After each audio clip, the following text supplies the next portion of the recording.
Perkenalkan, nama aku Lilia Salawani Purba. Aku salah satu mahasiswa Universitas HKBP Nomensen Pematang Siantar dengan jurusan Pendidikan Bahasa Indonesia dengan nomor NPM 2001020014. Kali ini, dalam kesempatan ini aku mau berbagi sharing mengenai materi wacana. Aku membuat konten ini untuk memenuhi tugas mata kuliahku, yaitu mata kuliah Linguistik Umum, di mana dosen pengampunya yaitu Bapak Juniper Siregar MPD. Nah, dalam kali ini aku mau sharing-sharing mengenai apa itu wacana. Wacana merupakan bagian dari strata kebahasaan yang menduduki posisi tertinggi. Berdasarkan pernyataan itu dapat dikatakan bahwa wacana merupakan satuan bahasa terlengkap yang dalam hierarki gramatikal merupakan satuan gramatikal tertinggi atau terbesar. Ada beberapa pendapat ahli yang aku simpulkan mengenai wacana. Yang pertama, yaitu menurut Alwi. Menurut beliau, wacana adalah rentetan kalimat yang berkaitan sehingga membentuk makna yang serasi di antara kalimat-kalimat itu. Yang kedua, menurut Tarigan.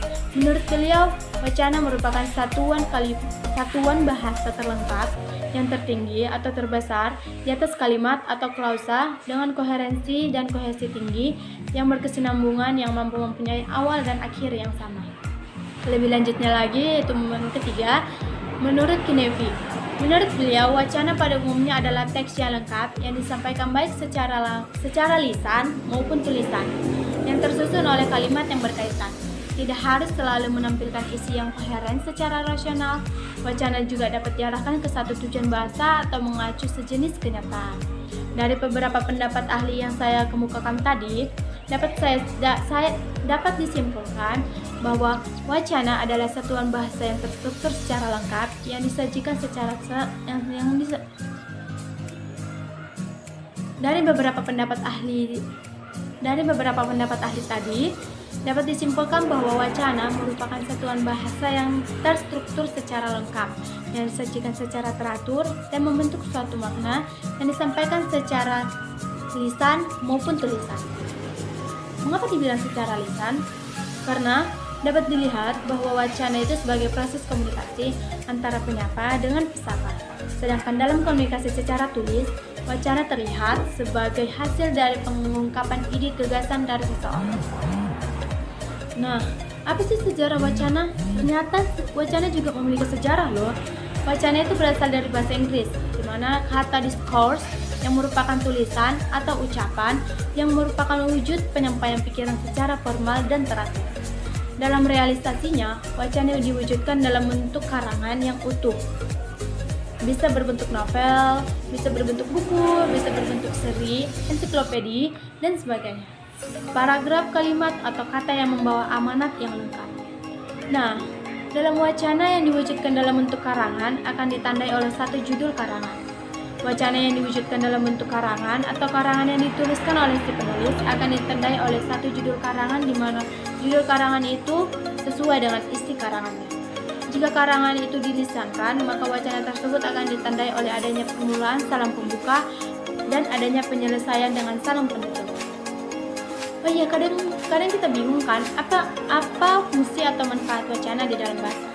Nah, sebelum itu kita harus mengetahui dulu apa sih fungsi utama bahasa. Fungsi utama bahasa itu sebagai alat komunikasi. Tentu, jika kita tidak menggunakan bahasa di dalam kita berinteraksi, maka kita tidak akan mengerti apa yang kita bicarakan dan apa yang kita dengar dari lawan bicara kita. Oh iya, kadang kita bingung kan, apa sih fungsi atau manfaat wacana di dalam penggunaan bahasa? Nah, sebelum itu kita harus mengetahui dulu apa sih fungsi bahasa secara umum. Secara umum itu fungsi bahasa itu sebagai alat komunikasi pada saat kita berinteraksi.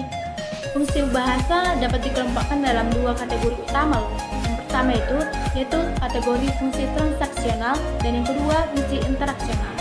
Menurut Brown dan Yole yang menjelaskan bahwa fungsi transaksional bertujuan untuk menyampaikan informasi faktual atau proporsional, sedangkan fungsi interaksional bertujuan untuk memantapkan dan memelihara hubungan sosial dan sikap-sikap pribadi. Selanjutnya menurut Halliday dalam Niche yang membedakan fungsi bahasa atas fungsi edasional, fungsi interpersonal, dan fungsi tekstual. Pada fungsi edasional, bahasa dipakai untuk alat pengungkap sikap penutur dan pengaruhnya pada sikap dan perilaku penutur. Sedangkan pada fungsi tekstual, bahasa difungsikan sebagai alat untuk membangun dan menyusun sebuah teks. Lebih lanjut, Halide menjelaskan bahwa interpersonal terdiri atas fungsi ekspresif dan informatif, sebagaimana telah dikemukakan dalam Popper. Pada dasarnya, pengenalan terhadap berbagai fungsi bahasa akan sangat membantu dalam penelahan wacana.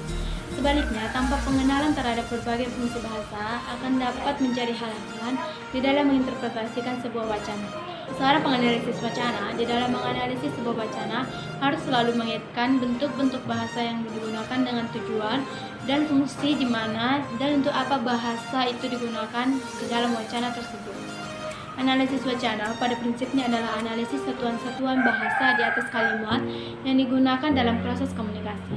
Untuk itu, analisis tidak dapat dibatasi pada pembentukan bahasa yang bebas dari tujuan dan fungsinya.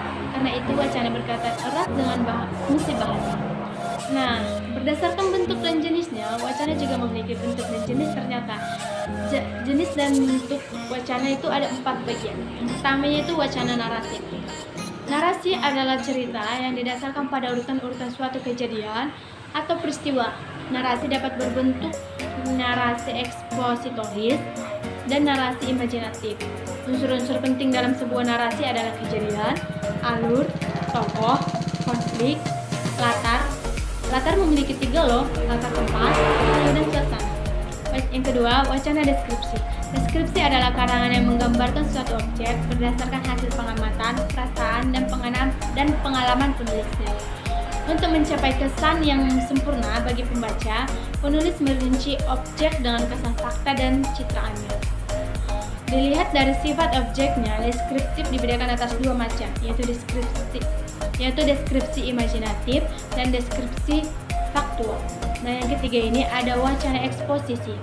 Karangan eksposisi adalah karangan yang memaparkan atau menjelaskan secara terperinci sesuatu dengan tujuan memberikan informasi dan memperluas pengetahuan kepada pembacanya. Karangan eksposisi biasanya digunakan untuk karya-karya ilmiah seperti artikel, makalah-makalah untuk seminar, simposium, dan penataran.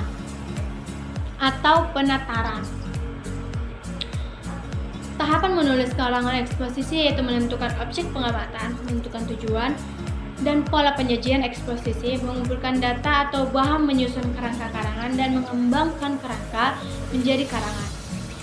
Nah, yang keempat ini ada wacana argumentasi. Karangan argumentasi ialah karangan yang berisi pendapat, sikap, atau penilaian terhadap suatu hal yang disertai dengan alasan, bukti-bukti, dan pernyataan-pernyataan yang logika dan masuk akal. Tujuan karangan argumentasi ialah berusaha meyakinkan pembaca akan kebenaran pendapat dari sang pengarang.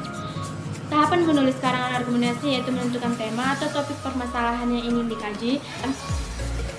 Yang kedua yaitu merumuskan tujuan penulisan. Yang ketiga yaitu mengumpulkan data atau bahan berupa bukti-bukti fakta, pernyataan-pernyataan yang mendukung menyusun kerangka karangan, dan mengembangkan kerangka menjadi karangan. Pengembangan kerangka karangan argumentasi dapat berpola sebab-akibat, akibat-sebab, atau pola pemecahan masalah. Nah, sekian materi yang bisa aku sampaikan. Memang sedikit materi yang bisa aku sampaikan dalam konten kali ini. Jika kamu masih ingin penasaran mengenai apa itu wacana, kamu bisa search di Google. Nah, sekian materi yang bisa aku sampaikan kali ini. Kamu harus tetap menjaga kesehatan, tetap mematuhi protokol kesehatan,